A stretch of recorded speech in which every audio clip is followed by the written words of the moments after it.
Hey, what's up guys, JD Vim here, part of Nation Wrestling, and this is my Monday Night Raw review.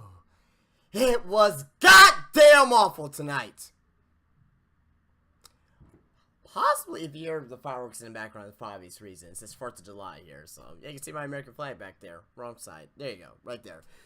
Oh my god, but Raw was goddamn awful tonight. Goddamn awful tonight. Possibly one of the worst Raws this decade. I would say probably one of the worst Raws this decade. We had a shit full of shitty Raws this decade. Probably one of the worst I've ever seen. I'll be quite honest with you. Probably one of the worst I've ever seen. And I've been watching Raw since episode 1 since January 1993. So, holy fucking hell. If you guys are new around here, please rate, subscribe, drop a comment.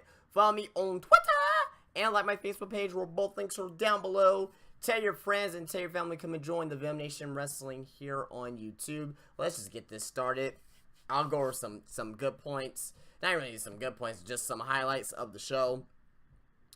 We're gonna go over my Twitter. We're gonna go over my Twitter as well, and that I tweeted out so I can remember some things that actually happened on the show, because it was so many bad things that happened that I just really could not really fathom on how bad this happened. So basically, Raw starts off with a fucking food fight. They had a fucking catering event earlier today, and there was a food fight. Oh, good fucking shit. Because anytime there's a holiday like fucking Independence Day or Thanksgiving, I think even Christmas too, they always have food fights. It's like, goddamn WWE, I'm sick and tired of seeing food fights, you know, once every 6 months. You know, it seems like. And it's like, goddamn, I don't know. It just didn't do it for me. It didn't do it for me at all. Not really funny at all. It was shit. We start off tonight with the United States title of Titus O'Neil versus Masturbation Celebration of Rusev. They've been battling back and forth. Titus O'Neil has he got the upper hand on Rusev last week a little bit, and I thought Titus O'Neil on the 4th of July, you know what I mean? Like, have him possibly win, maybe. I know it's probably stupid of me thinking of that, but maybe have a win, but he does not win. Rusev just beats him an accolade. There you go. So Rusev wins. I think he won the feud apparently here. Then let's see where Titus O'Neil goes from here. Is he just gonna go back all the way down the card again, like shit, or is he going to, you know, maybe get, you know, some other rematch sometime down the road? After that, we get, oh my god. Okay, so after this, we get the Social Outcast, who comes to the ring looking stupid as fuck. Coming to the ring looking like Minutemen from the Revolutionary War in the 17 fucking hundreds. With the little fucking, that hair, that fucking curly white hair. Like fucking Mozart. Jesus Christ. Versus Enzo and Cass. Enzo and Cass wins. That's all you need to know. I'm not getting shot at. I don't live in the ghetto. That's fireworks, guys. After that, we get Dean Ambrose versus The Miz. And for God's sakes, Michael Cole Brandis. Oh, well, it's been a long time since we seen champion versus champion. I can remember the last time that we seen it. We saw it last Thursday on SmackDown. I don't know. And oh god, why is there no consistency on commentary? The commentary again was horrific tonight. Probably one of the worst pieces of commentary tonight that I've seen this year so far. It was just bad, awful. I mean, it's horrible. Pretty much Dean Ambrose wins after he hits the Dirty D's on The Miz. It was an okay match. After that, we do get Seth Rollins and Dolph Ziggler. Oh my god, I forgot about the whole. My bad, guys. I forgot the whole segment with Charlotte and Dana Brooke coming out to the ring. They were bragging about being on top. Then Sasha Banks comes out. Sasha Banks then attacks Charlotte. Then Sasha Banks puts Charlotte into the bank statement, and Sasha Banks, she actually cut a very good promo tonight. One of the strong points of the strong, in my opinion, it was Sasha Banks. coming out, looking strong, saying what she defines on, she defines what a boss is, because Charlotte's like, what's a boss? What does that even mean? So Sasha defined boss, which was pretty good. I thought it builds her character up a little bit more, and it did good for me. It was a good segment, in my opinion, for what Sasha Banks did. So Charlotte was pretty good on the mic as well, so I didn't really have problems with the segment, except for Dana Brooke, because she's a botch machine. And she didn't really botch anything tonight. Actually, she could have. I don't even know, because if you guys can watch back Raw, the segment going into Charlotte and Dana Brooke coming out to the ring, Dana Brooke runs into one of the guys in the back. Like, she bumps him, like, walking to the ring. So I don't know if that was on purpose. Or that was just, I don't know. That's going to be on Botchamania. If that's not on Botchamania, I don't know what is. Because it had nothing to do with tonight whatsoever. So, there you go. But we did have the Miz and Dean Ambrose. Dean Ambrose wins with Dirty Deeds. Then we had Seth Rollins versus Dolph Ziggler. Pretty damn good match. These guys had a very good match against each other. It was very short. Very short match, but Seth Rollins wins after the pedigree on Dolph Ziggler. Then there was a little promo of Seth Rollins and Dean Ambrose on top of the announce tables. I have no idea why. I thought there was going to be a table spot. There was no table spot. They just started punching each other and hitting each other and shit. And yeah, so Dean Ambrose hits the Dirty Deeds. Well, there was a spot actually, but I thought there was going to be a spot where, like, because Seth Rollins was on the English announce table, Dean Ambrose was on the Spanish announce table, so I thought they were going to, like, run across and, like, do, like, some fucking, cool spot on the Spanish announce table, but it was just a regular WDs on the Spanish announce table. Didn't break. It wasn't one of those moves where it was going to break the announce table, but whatever. Yeah, so Seth Rollins lay there on the Spanish announce table. Then after that, we get some fucking promo with the Wyatt family, just saying, oh, we're going to get you New Day, be scared, run. Then after that, we get Vicky Guerrero comes back. I marked out for Vicky, and just because that says Vicky came back, I know it's probably just gonna be for one night, but it's just good. She's one of the best heels coming from early post Ruthless Aggression era, like really like early PG era. Vicky Guerrero's so good at what she does as a heel, so damn good at what she does as a heel. She left as a face, but she came back as a heel, which I'm pretty fine with. I don't want to see Vicky Guerrero as a face, but we knew this was coming because we saw John Laurinaitis, we saw Teddy Long, we saw Vicky Guerrero.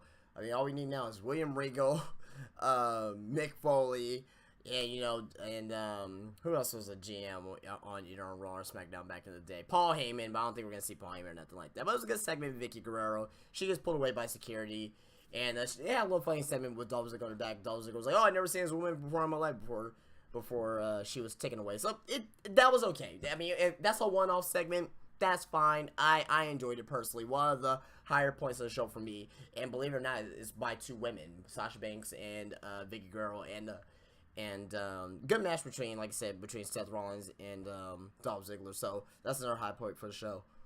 But we get another match of the Golden Truth versus the Vaudevillains. Golden Truth wins. Vaudevillains. What the fuck happened? What the fuck happened, WWE? You're just gonna have. You bring in the Vaudevillains and you make the Vaudevillains look like shit. I don't get it. I don't understand it. I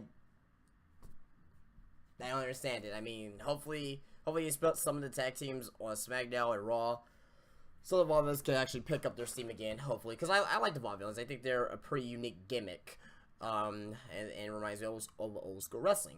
All right, so after that, we do have here oh god, make Darren Young great again commercial. When is Darren? Okay, I am sick and fucking tired of these fucking Darren Young promos. I was hoping for next week, showing like, oh, he's gonna debut next week. Oh, he's coming back. Seriously, he's gonna come back when the dinosaurs come back. That's when Darren Young's gonna be wrestling. I'll be dead by then, but apparently Darren Young will still be alive to actually re-debut. I don't get why WWE's hiding Darren Young and hiding guys like the Shining Stars, because they had a promo tonight as well, and I'm not too sure on why they are hiding these guys. I don't get it. I don't understand it. We already know how they fucking wrestle. We already know how they wrestle, so it's not like he's like a brand new wrestler from like NXT or for anywhere that we haven't seen before. We've seen these guys wrestle. Darren Young's been with the company he's been on the main roster for 6 years now, believe it or not. 6 years Darren Young's been on the main roster. Jesus Christ. Think about that shit for a second. Darren Young's been on the main roster for 6 years. Good job for Darren Young for surviving. I give him all that. Good job for Darren Young for surviving. Good shit on him. Shining Stars. Primo's been around forever. Epico's been around since Mania 26. A little bit before that, of course. I think Mania 25, actually. Actually, I think he's been around since Mania. Yeah, he's been around since Mania 25. Because they had that, they won the unification of the tag team titles at Mania 25 in the pre-show. But yeah, I don't know. But after that, we get John Cena comes out to the ring, does a promo, talks about the club. And John Cena, he came out tonight and he was all like, "You fans are not excited? I thought this is Monday Night Raw. I thought everybody was supposed to be having a good time." He even knew that the fucking crowd sucked tonight and that this show was sucky. He had to go out there and actually get the crowd pumped up, and they didn't really get pumped up because, well, for the record, the crowd kind of sucked tonight as well. I believe they were in Columbus tonight, but nevertheless, though, bad segment with Cena and the club comes out. They attack Cena. They're like, "Oh, we like to attack Cena all the holidays: Thanksgiving, Christmas, Halloween, Labor Day. What's today? Independence Day. Let's go attack John Cena." Okay, I get it. Yeah. Okay. Haha. Get it. Nice one, AJ. Woo! I'm not getting shot at. I promise you, I'm not getting shot at. But yeah, it's bollocks. It's ass. So basically, the club, they attack John Cena. Then Enzo and Cass comes out. So Enzo and Cass and John Cena versus the club at Battleground, which I'm okay with actually, because I'd rather see John Cena and AJ Styles have the rematch at SummerSlam. I'll be more fine with that. If it looks like I'm yawning right now, because I'm so fucking tired right now, because Raw almost put me to sleep, and I'm quite sorry about that, because the show sucked. Donkey testicles. Ugh, donkey testicles. Ugh. But anyway, off that gay shit. So yeah, you can have Enzo and Cass and John Cena versus the club at Battleground. Split up John Cena and AJ Styles for their match for another month. And let me just get it out. Alright, I think I should got it out now. But you split these guys up for a match at SummerSlam, and where the SummerSlam match would be more, build it up a little bit more, and have it be a little bit more, for only to have John Cena to win. In my opinion, that's probably what's gonna happen at SummerSlam. But we'll see though. We'll see how this happens, how this match goes at Battleground. Enzo and Cass, they're not in the tag team hunt because the Wyatt is with the New Day, which we'll get to in a second. And you still need to have Enzo and Cass, who is rapidly becoming the most popular tag team in all of the company right now. Have them on the pay-per-view, and this is a great spot for them.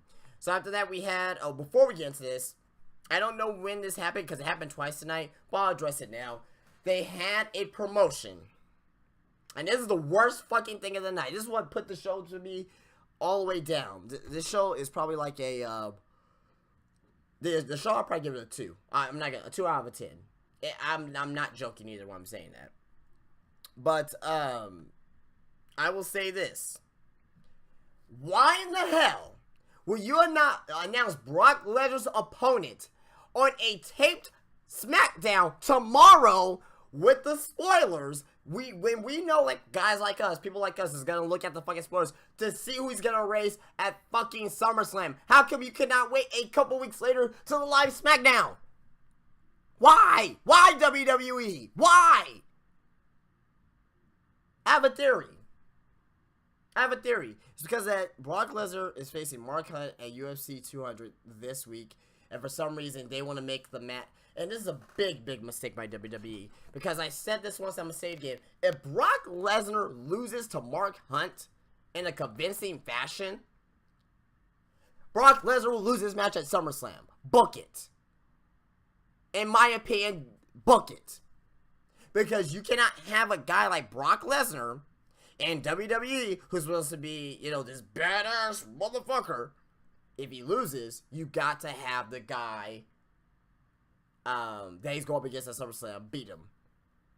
Because if Brock Lesnar wins and he loses at UFC 200, that just means that everybody in the WWE can lose to anybody in the UFC, which is probably true anyway.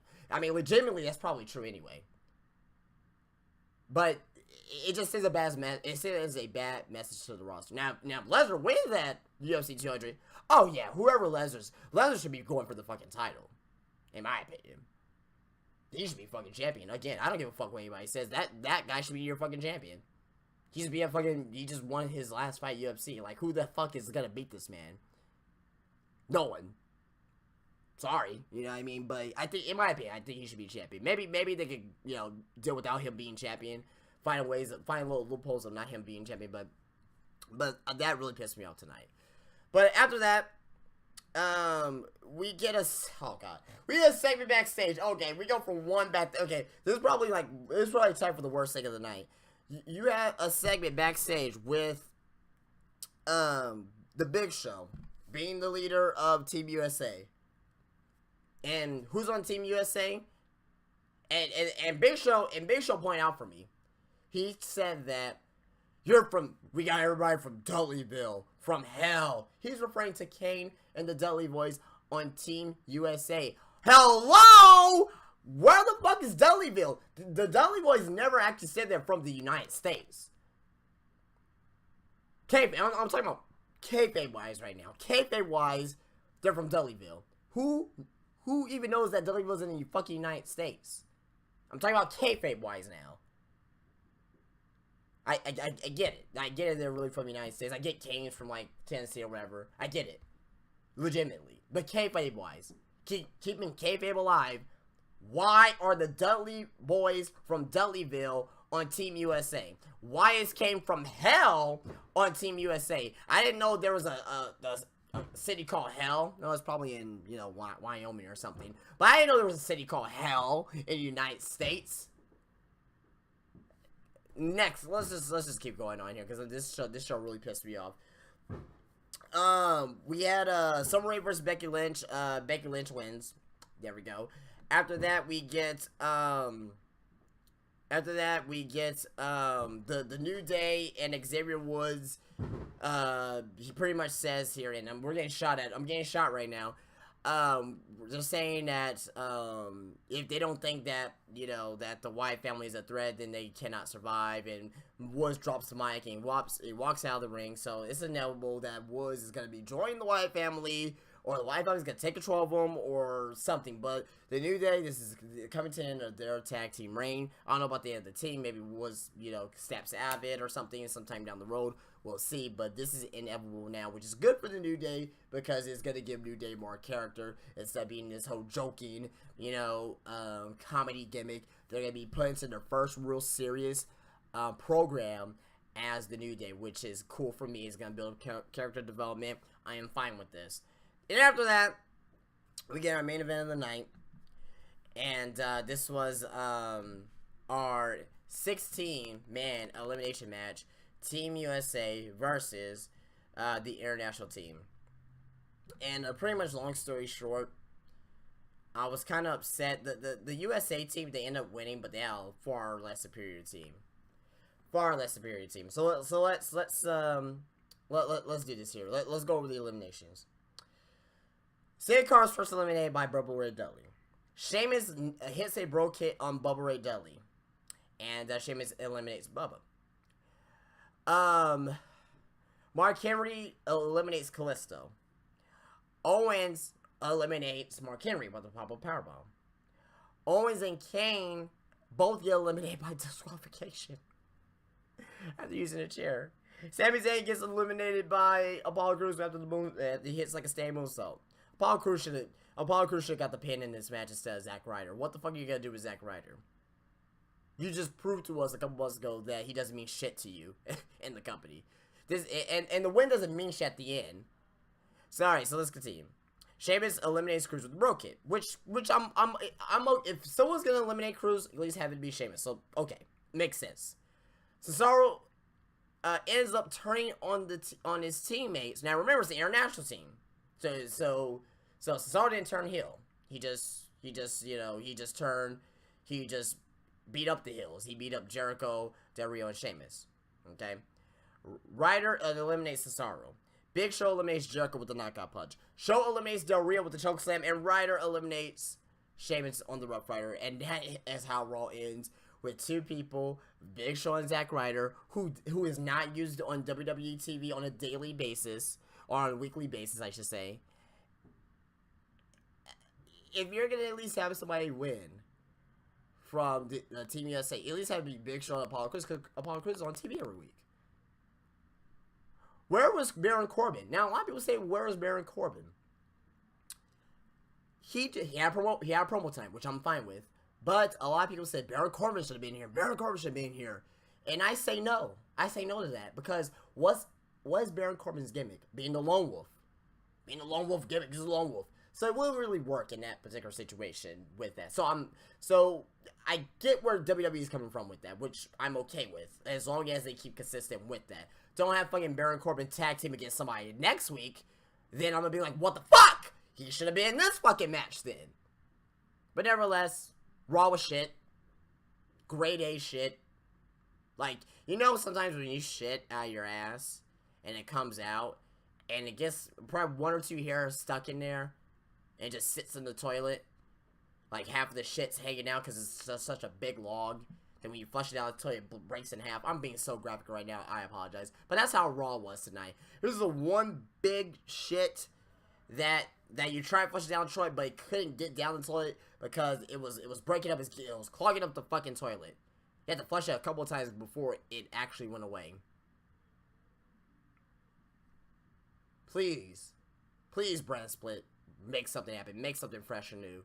But right now, I am scared to death of this brand split, guys. I'll be quite honest with you. And I ran here for almost 25 minutes with this here. I am so sorry you have to sit here and endure and watch this shitty show review of Monday Night Raw. But guys, I am going to get out of here. Gonna wrap it up here. If you guys like this review here, definitely leave me a thumbs up. Subscribe to the channel. Be sure to follow me on Twitter and like my Facebook page, where both links are down below. And be sure to tell your friends and family come and join the Venom Nation Wrestling here on YouTube. But you guys have a good night. Peace out.